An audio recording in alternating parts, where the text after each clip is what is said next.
തുടങ്ങും യാത്ര.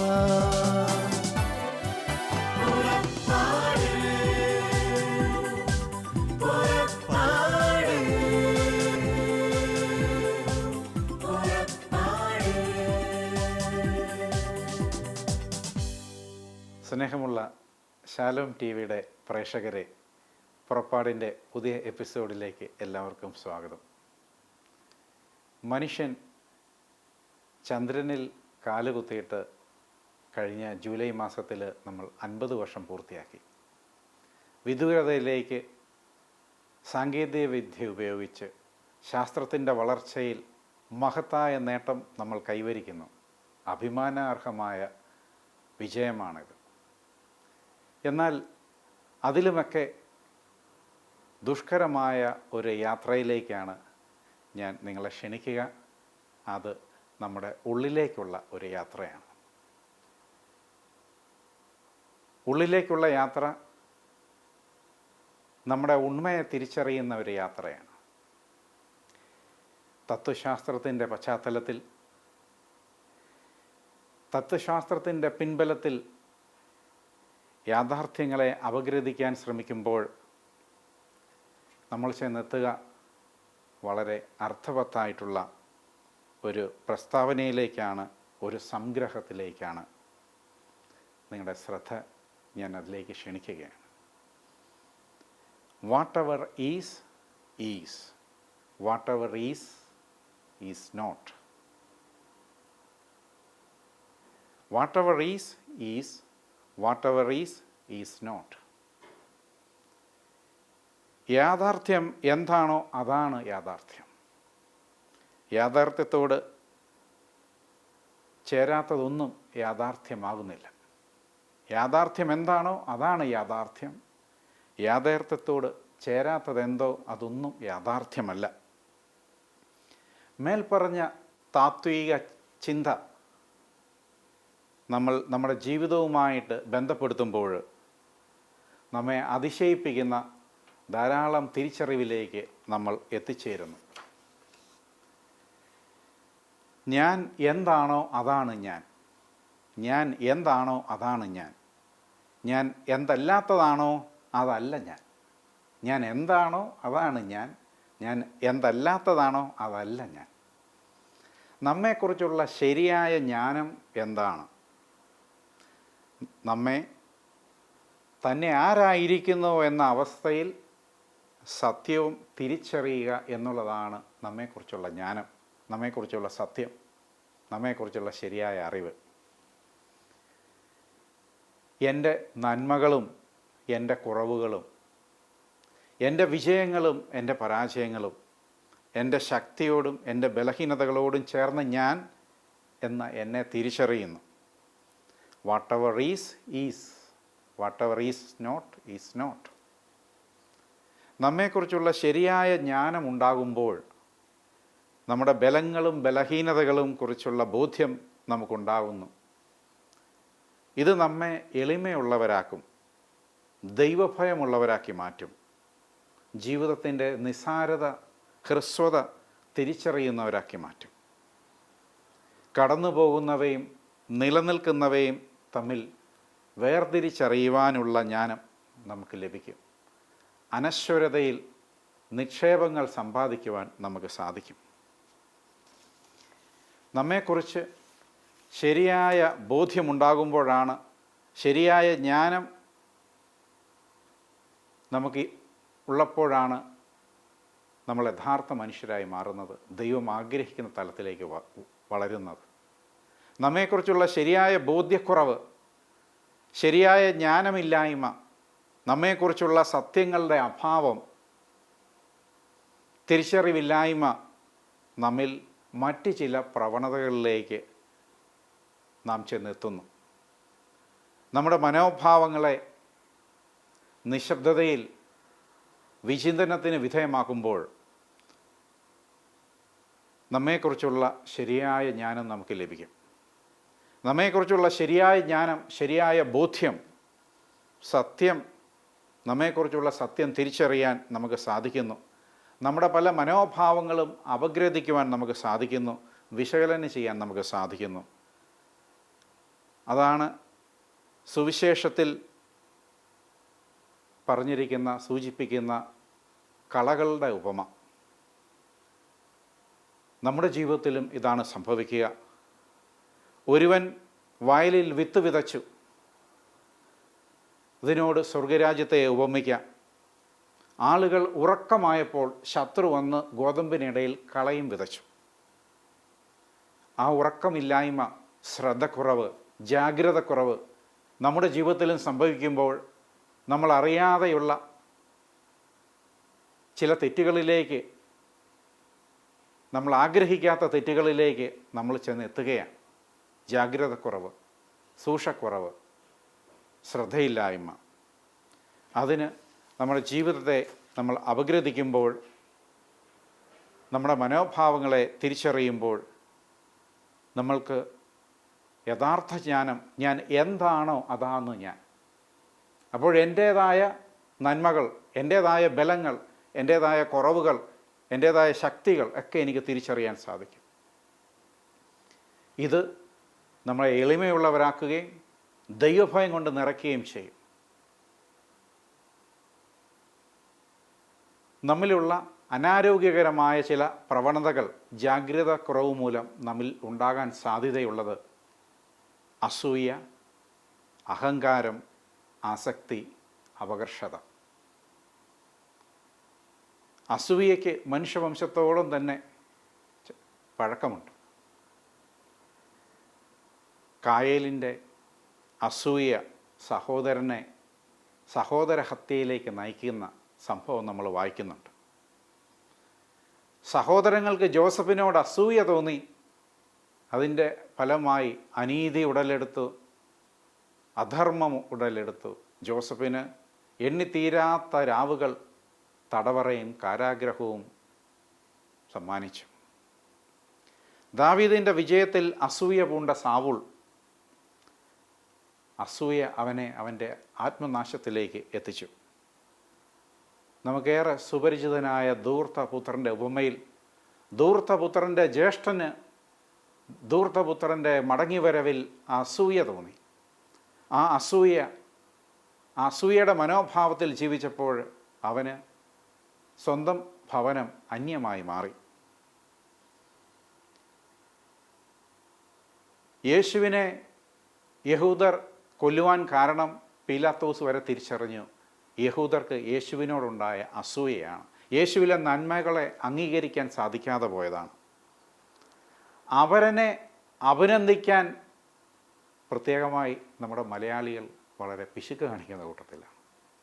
പലപ്പോഴും അടുപ്പമുള്ളവരുടെ, സ്വന്തക്കാരുടെ ഉത്കർഷവും ഉയർച്ചയുമൊക്കെ നമുക്ക് ധാരാളം അസൂയ ഉളവാക്കുന്ന സംഭവങ്ങളാണ്. പല ഉദാഹരണങ്ങൾ നമ്മുടെ ജീവിതത്തിൽ ഇതുമായി ബന്ധപ്പെട്ടിട്ടുണ്ട്.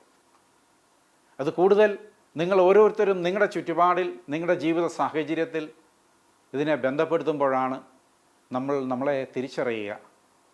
എൻ്റെ സഹോദരൻ്റെ, എൻ്റെ അടുത്തുള്ള, എൻ്റെ രക്തബന്ധത്തിലുള്ള, അല്ലെങ്കിൽ എൻ്റെ അയൽവാസിയുടെ, എൻ്റെ സഹപ്രവർത്തകൻ്റെ ജീവിതവുമായി ബന്ധപ്പെട്ട് ഒരു പ്രമോഷൻ കിട്ടിയാൽ, ഒരു നല്ല ജോലി കിട്ടിയാൽ, ഒരു നല്ല വീട് വാങ്ങിച്ചാൽ, പുതിയ സ്ഥലം വാങ്ങിച്ചാൽ, ഉള്ള സ്ഥലം നല്ല ലാഭത്തിൽ വിറ്റാൽ, നല്ല വിവാഹാലോചന വന്നാൽ, നല്ല കല്യാണം നടന്നാൽ, നല്ല വിളവ് കിട്ടിയാൽ, നല്ല ലാഭം കിട്ടിയാൽ, ഉയർന്ന മാർക്ക് പരീക്ഷയിൽ വാങ്ങിയാൽ, അങ്ങനെയൊക്കെ സംഭവിക്കുമ്പോൾ നമ്മുടെ മുഖഭാവം എവിടെയാണ്? നമ്മുടെ ആനന്ദം എവിടെയാണ്? അവരുടെ ഉയർച്ചയിൽ, അവരുടെ നന്മയിൽ, അവരുടെ അഭിവൃദ്ധിയിൽ നമ്മുടെ മനോഭാവം എവിടെയാണ്? സന്തോഷിക്കുന്നവനോടുകൂടി സന്തോഷിക്കാൻ നമുക്ക് സാധിക്കുന്നില്ല. അവൻ്റെ ഉയർച്ചയിൽ നമുക്ക് താല്പര്യമില്ല, അവൻ്റെ നന്മയിൽ നമുക്ക് താല്പര്യമില്ല, അവൻ്റെ ക്ഷേമത്തിൽ നമുക്ക് താല്പര്യമില്ല, അവൻ്റെ വിജയത്തിൽ അവനോടൊത്ത് സന്തോഷിക്കാൻ നമുക്ക് സാധിക്കുന്നില്ല. ഇതൊക്കെ നമ്മുടെ ഇടുങ്ങിയ ചിന്താഗതികളാണ്. ഇതൊക്കെ നമ്മുടെ അസൂയയുടെ, സ്നേഹത്തിൻ്റെ അഭാവത്തിൻ്റെ ഓരോ തലങ്ങളാണ്. ഓരോ കുടുംബവുമായി ബന്ധപ്പെട്ട് നോക്കുമ്പോഴും, ഓരോ സംഭവങ്ങളുമായി ബന്ധപ്പെടുത്തി നമ്മുടെ ഈ മനോഭാവങ്ങളെ വിലയിരുത്തുമ്പോഴും നമ്മിലുണ്ടാകുന്ന വികാരങ്ങൾ, മനോഭാവങ്ങൾ, സ്നേഹരാഹിത്യത്തിൻ്റെ ധാരാളമുണ്ട്. അത് അസൂയയുടേതാകാം, അഹങ്കാരത്തിൻ്റേതാകാം, ആസക്തികളുടേതാകാം. അത്തരത്തിൽ നമ്മുടെ ജീവിതത്തെ നമ്മൾ പരിശോധിക്കുമ്പോൾ അസൂയ നമ്മെ ദൈവത്തിൽ നിന്ന് അകറ്റുന്നു, മനുഷ്യരിൽ നിന്ന് അകറ്റുന്നു, നമ്മുടെ തന്നെ മനസ്സിൻ്റെ സന്തോഷം കെടുത്തിക്കളയുന്നു. സുവിശേഷത്തിൽ യോഹന്നാൻ്റെ സുവിശേഷം നമ്മൾ കാണുമ്പോൾ ശുശ്രൂഷ മേഖലയിലും ഇതുപോലെ അസൂയയ്ക്ക് കാരണമായേക്കാവുന്ന ധാരാളം സാഹചര്യങ്ങളുണ്ട്. 3-ാം അധ്യായം 22 മുതൽ 36 വരെയുള്ള വാക്യങ്ങളിൽ യോഹന്നാൻ ഇങ്ങനെ രേഖപ്പെടുത്തുന്നു. സ്നാപയോഹന്നാൻ്റെ ദൗത്യം. സ്നാപയോഹന്നാൻ്റെ ശിഷ്യന്മാരും ഒരു യഹൂദനും തമ്മിൽ ശുദ്ധീകരണത്തെപ്പറ്റി തർക്കമുണ്ടായി. അവൻ യോഹന്നാനെ സമീപിച്ച് പറഞ്ഞു, ഗുരു, ജോർദാൻ്റെ അക്കരെ നിന്നോടുകൂടി ഉണ്ടായിരുന്നവർ നീ ആരെപ്പറ്റി സാക്ഷ്യപ്പെടുത്തിയോ അവൻ ഇതാ ഇവിടെ സ്നാനം നൽകുന്നു, എല്ലാവരും അവൻ്റെ അടുക്കലേക്ക് പോകുന്നു. യോഹന്നാൻ പ്രതിവചിച്ചു, സ്വർഗത്തിൽ നിന്ന് നൽകപ്പെടുന്നില്ല എങ്കിൽ ആർക്കും ഒന്നും സ്വീകരിക്കാൻ സാധിക്കുകയില്ല. യോഹന്നാൻ്റെ തിരിച്ചറിവ്. എത്രയോ ശ്രേഷ്ഠമായ വ്യക്തിത്വമാണ് യോഹന്നാൻ്റേത്, സ്നാപയോഹന്നാൻ്റേത്. ഒരുവനുള്ളതൊക്കെ ദൈവത്തിൽ നിന്നുള്ള ദാനമാണെന്നുള്ള തിരിച്ചറിവ്. യോഹന്നാൻ്റെ ശിഷ്യന്മാർ പരാതിപ്പെടുകയാണ്, ഇന്നലെ വരെ നിൻ്റെ കൂടെ ഉണ്ടായിരുന്നവർ, നിന്നിൽ നിന്ന് സ്നാനം സ്വീകരിച്ചവൻ ഇന്നിതാ മറ്റു സ്ഥലത്ത് സ്നാനം കൊടുക്കുന്നു, അവിടെ ധാരാളം ആളുകൾ ഓടിക്കൂടുന്നു, നമ്മുടെ ആളുകൾ കുറയുന്നു. ആദിമ സമൂഹത്തിൽ സ്നാപയോഹന്നാൻ്റെ ശിഷ്യർക്കിടയിൽ സ്നാപയോഹന്നാനാണ് ക്രിസ്തുവിനേലും പ്രാധാന്യം നിറഞ്ഞത് എന്ന ഒരു വാദഗതി ഉണ്ടായിരുന്നു. അപ്പോൾ അതുകൊണ്ടാണ് യോഹന്നാൻ അതിനെ തിരുത്തുന്ന വാക്കുകളിൽ നമുക്ക് മനസ്സിലാകുന്നത്, സ്വർഗത്തിൽ നിന്ന് നൽകപ്പെടാതെ ആർക്കും ഒന്നും സ്വീകരിക്കാൻ സാധിക്കുകയില്ല. ഈശോ അതിനെ സ്ഥിരപ്പെടുത്തുകയാണ്, സ്ത്രീകളിൽ ജനിച്ചവരിൽ ഏറ്റവും വലിയവൻ യോഹന്നാനെന്ന്. അപ്പോൾ താൻ ആരാണെന്നും താൻ എന്താണെന്നും തൻ്റെ ദൗത്യം എന്താണെന്നുമുള്ള തിരിച്ചറിവ് സ്നാപകനുണ്ടായിരുന്നു. അതുകൊണ്ട് മറ്റുള്ളവരുടെ വളർച്ചയിൽ സ്നാപകൻ അഭിമാനിക്കുന്നു, യേശുവിൻ്റെ വളർച്ചയിൽ സ്നാപകൻ അഭിമാനിക്കുന്നു. ഇന്നലെ വരെ തൻ്റെ കൂടെ ഉണ്ടായിരുന്ന ശിഷ്യർ, ശ്രോതാക്കൾ ഇന്ന് തന്നെ വിട്ട് യേശുവിൻ്റെ പക്കലേക്ക് പോകുന്നു. അവൻ വളരുന്നു, ഞാൻ കുറയുന്നു, അതിൽ സന്തോഷിക്കുന്നു. അതുതന്നെയാണ് പൗലോസ് അപ്പോസ്തലൻ പറയുന്നത്, സ്നേഹം അസൂയപ്പെടുന്നില്ല. സ്നേഹം അസൂയപ്പെടുന്നില്ല. അപ്പോൾ ഒരുവൻ്റെ യഥാർത്ഥ സന്തോഷം എന്താണ്? ഒരുവൻ യഥാർത്ഥത്തിൽ ഒരുവൻ്റെ സ്നേഹിതനാണെങ്കിൽ അവൻ്റെ വളർച്ചയിൽ മറ്റുള്ളവനുണ്ടാകുന്ന ആത്മാർത്ഥമായ സന്തോഷമാണ് ഒരുവൻ യഥാർത്ഥ സുഹൃത്താണെന്നും അവൻ്റെ സന്തോഷം ആത്മാർത്ഥതയുള്ളതാണെന്നും ഉള്ളതിൻ്റെ അളവുകോൽ. ഒരുവനോടുള്ള സ്നേഹത്തിൻ്റെ ആത്മാർത്ഥത അളക്കുവാൻ അവൻ്റെ നേട്ടങ്ങളിൽ തോന്നുന്ന ആത്മാർത്ഥമായ സന്തോഷമാണ്. അപ്പോൾ സ്നാപകൻ ഇവിടെ ആത്മാർത്ഥമായി സന്തോഷിക്കുകയാണ്. അവൻ വളരണം, അവൻ്റെ വളർച്ചയിൽ അഭിമാനിക്കുന്നു. അപ്പോൾ ആ സ്നേഹത്തിൻ്റെ ആഴത്തിൽ പൗലോസ് അപ്പോസ്തലൻ നമ്മെ പഠിപ്പിക്കുകയാണ്, സ്നേഹം അസൂയപ്പെടുന്നില്ല.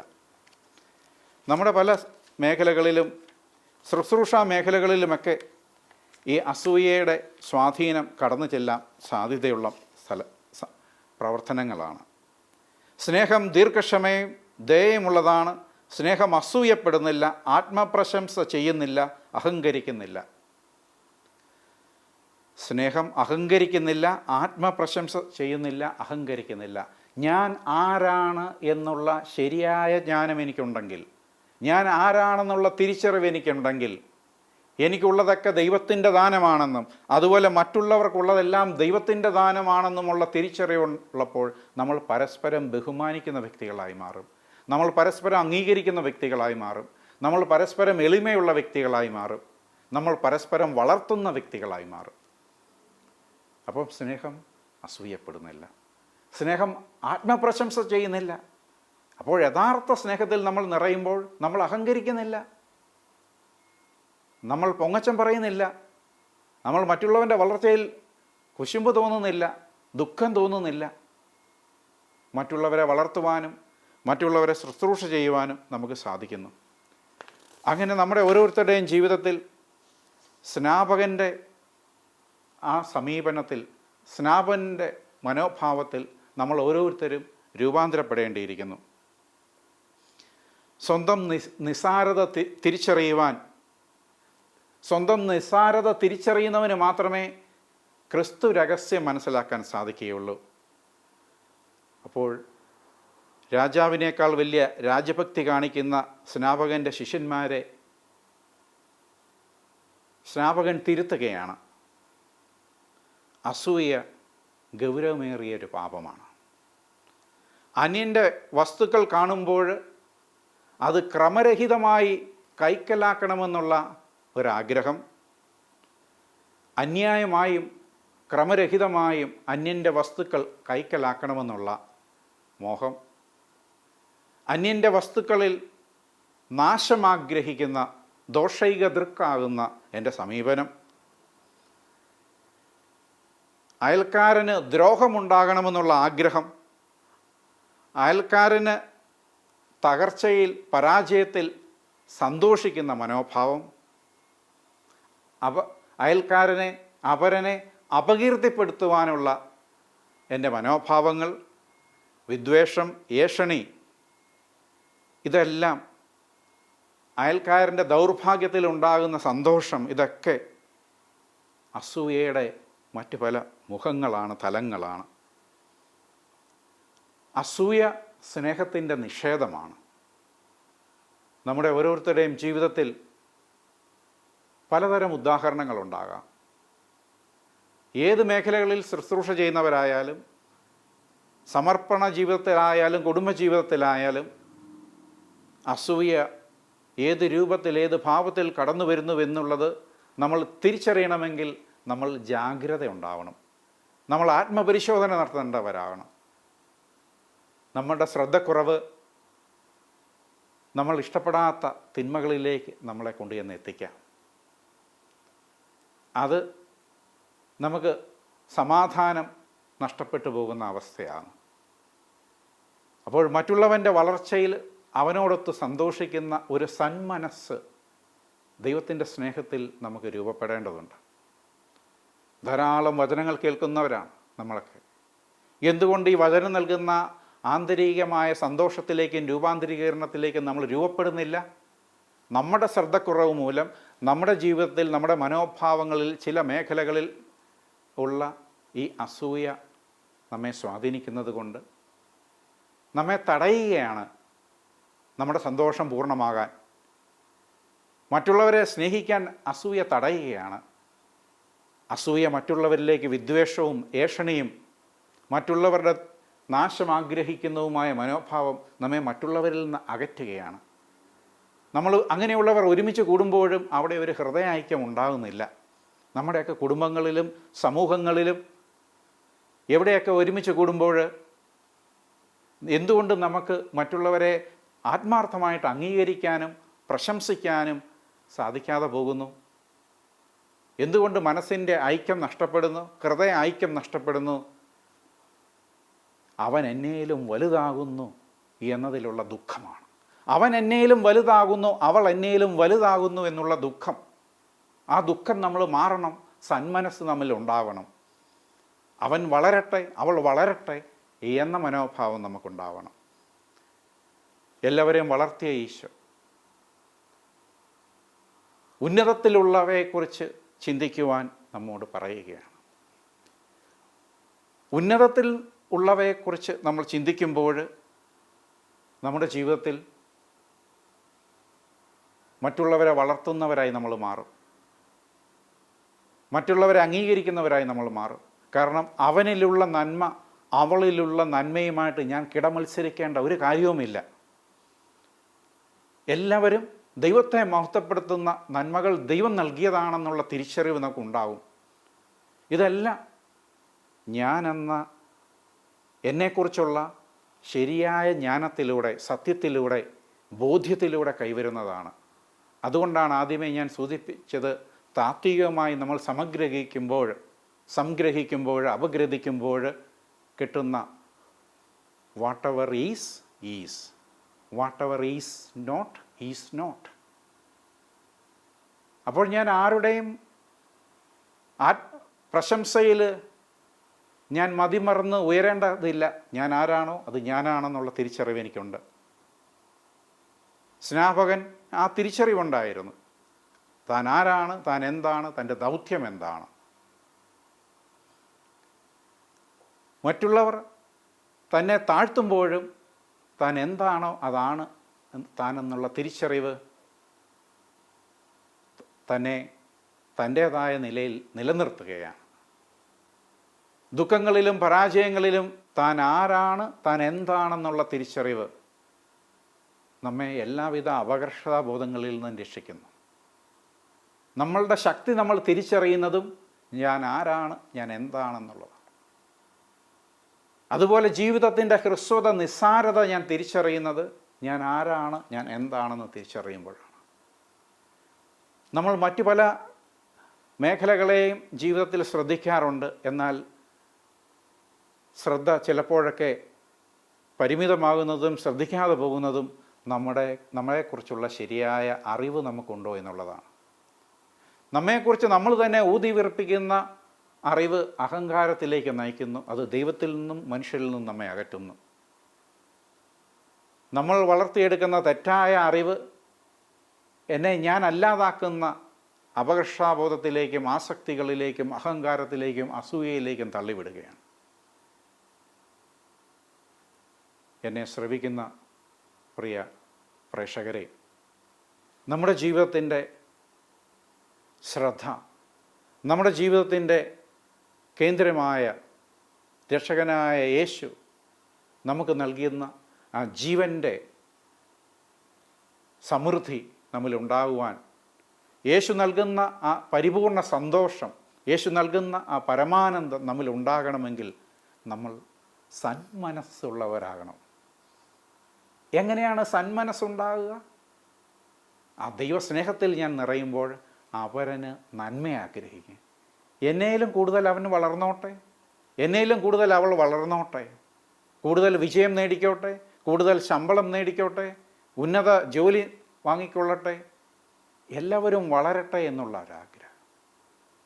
അത്തരത്തിൽ നമ്മൾ ചിന്തിക്കുമ്പോൾ, എല്ലാവരുടെയും വളർച്ചയിൽ നമുക്ക് സന്തോഷമുണ്ടാകുമ്പോൾ, നമ്മുടെ ഉള്ളിലുള്ള ആനന്ദം, നമ്മുടെ ഉള്ളിലുള്ള സന്തോഷം ആർക്കും എടുത്തു കളയാൻ സാധിക്കില്ല.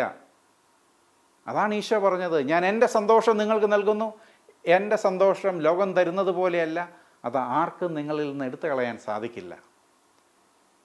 നമുക്ക് ഈ സന്തോഷമില്ലാതെ പോകുന്നത് ഈ പറഞ്ഞ അസൂയയുടെയും അഹങ്കാരത്തിൻ്റെയും അപകർഷതയുടെയും ആസക്തികളുടേതുമായ മേഖലകൾ നമ്മെ സ്വാധീനിക്കുന്നത് കൊണ്ടാണ്.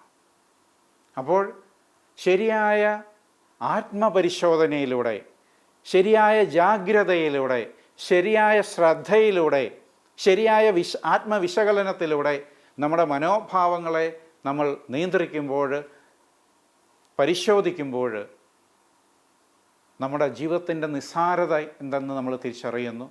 നമ്മൾ ദൈവഭയമുള്ളവരായി മാറുന്നു. ഇത്രയൊക്കെ കുറവുള്ള എന്നെ ദൈവം ഇത്രയധികം സ്നേഹിക്കുന്നുവെന്ന തിരിച്ചറിവ് എന്നെ എളിമയുള്ളവനാക്കുകയും ദൈവത്തിൽ ആശ്രയം വയ്ക്കുകയും ദൈവത്തിന് നന്ദി പറയുകയും ചെയ്യുന്ന വ്യക്തിയായി മാറും. അത്തരത്തിൽ നമ്മുടെ ജീവിതത്തെ നമുക്ക് ക്രമീകരിക്കാം. ആ തിരിച്ചറിവ്, കർത്താവെ അങ്ങൻ്റെ ഭവനത്തിൽ വരുവാൻ വേണ്ട യോഗ്യത എനിക്കില്ല എന്ന തിരിച്ചറിവ്, എന്നിട്ടും എൻ്റെ ഭവനത്തിൽ അവിടുന്ന് വരാൻ തയ്യാറാണ്. അത്രയധികം ദൈവം എന്നെ സ്നേഹിക്കുന്നു. ആ ദൈവത്തിൻ്റെ മുമ്പിൽ നിൽക്കുന്ന ഞാൻ ദൈവത്തെ ഭയഭക്തിയോടെ സമീപിക്കുന്നു. എളിമയോടെ ജീവിതത്തിൻ്റെ ഹ്രസ്വത മനസ്സിലാക്കി ക്ഷമിക്കുവാനും പൊറുക്കുവാനും ഉൾക്കൊള്ളുവാനും ബഹുമാനിക്കുവാനും വളർത്തുവാനും പങ്കുവെക്കുവാനും ത്യാഗം ചെയ്യുവാനുമുള്ള തുറവിയിലേക്ക് നമ്മൾ വളരുന്നു. അതാണ് പരിശുദ്ധാത്മാവ് നമ്മിൽ നടത്തുന്ന ആന്തരികമായ പരിവർത്തനം. അത്തരത്തിലുള്ള ആന്തരികമായ പരിവർത്തനത്തിലേക്ക് നമുക്ക് പ്രവേശിക്കാം. നമ്മുടെ ആന്തരിക മനുഷ്യനെ രൂപാന്തരീകരണമാണ് ദൈവം ആഗ്രഹിക്കുന്നത്. നമ്മൾ ഒത്തിരിയെല്ലാം വചനം കേൾക്കുന്നു, ഒത്തിരിയെല്ലാം പ്രാർത്ഥിക്കുന്നു, പക്ഷേ ഈ ഫലം നമുക്കുണ്ടാകാതെ പോകുന്നത് നമ്മുടേതായ ഈ ആന്തരികമായ ശ്രദ്ധക്കുറവിലൂടെയാണ്, ആത്മപരിശോധനക്കുറവിലൂടെയാണ്, നമ്മുടേതായ ആത്മവിചിന്തനത്തിൻ്റെ അപര്യാപ്തത മൂലമാണ്. അപ്പോൾ പ്രിയപ്പെട്ടവരെ, എല്ലാവർക്കും എന്തെങ്കിലും ഉണ്ടെങ്കിൽ അതെല്ലാം ദൈവം തന്നതാണെന്നുള്ള തിരിച്ചറിവും, ഞാൻ എന്താണെന്നുള്ള ശരിയായ തിരിച്ചറിവും, അതിനായിട്ട് നമുക്ക് പ്രാർത്ഥിക്കാം. അതിനായിട്ട് നമ്മുടെ കണ്ണുകളെ തുറക്കട്ടെ. ദൈവം നമ്മെ ഓരോരുത്തരെയും അനുഗ്രഹിക്കട്ടെ. പിതാവിൻ്റെയും പുത്രൻ്റെയും പരിശുദ്ധാത്മാവിൻ്റെയും നാമത്തിൽ ആമേൻ.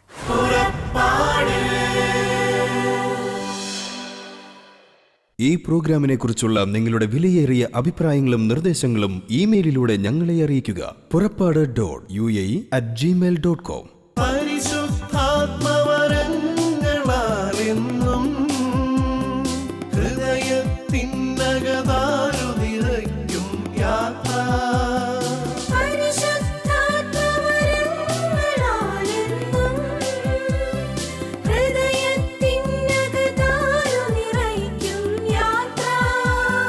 മേഘത്തണലായി അഗ്നിനാളമായി